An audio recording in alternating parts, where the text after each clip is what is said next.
This section of Barcelona is called the Extension and is a thoroughly planned portion of the city. Though it is by definition distinct from the Old Town, the neighborhood is also very important culturally and is rife with modernist landmarks.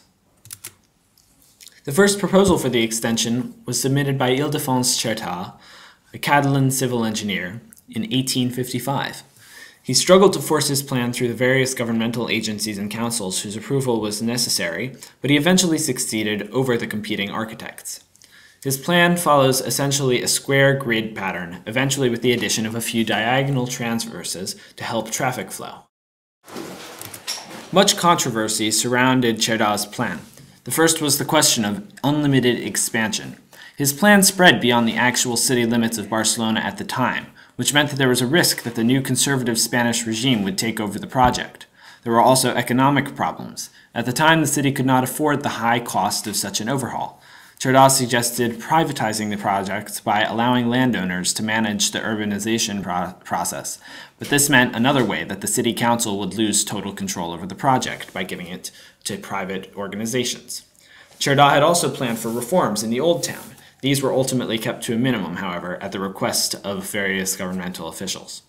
Another controversy inspired by the plan was the degree to which planning would remain in keeping with the existing older part of the city.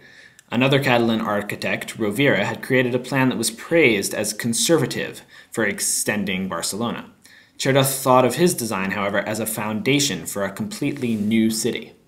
Cerdà's plan was also regarded as egalitarian, with its square grid and perpendicular intersections, all blocks having the same octagonal shape.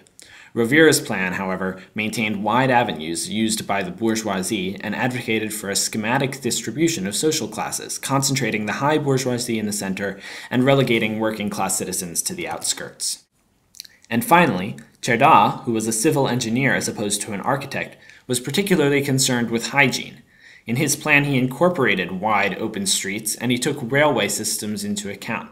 He also cut the corners of each block to allow easier turns for big vehicles, and even trains, as he imagined.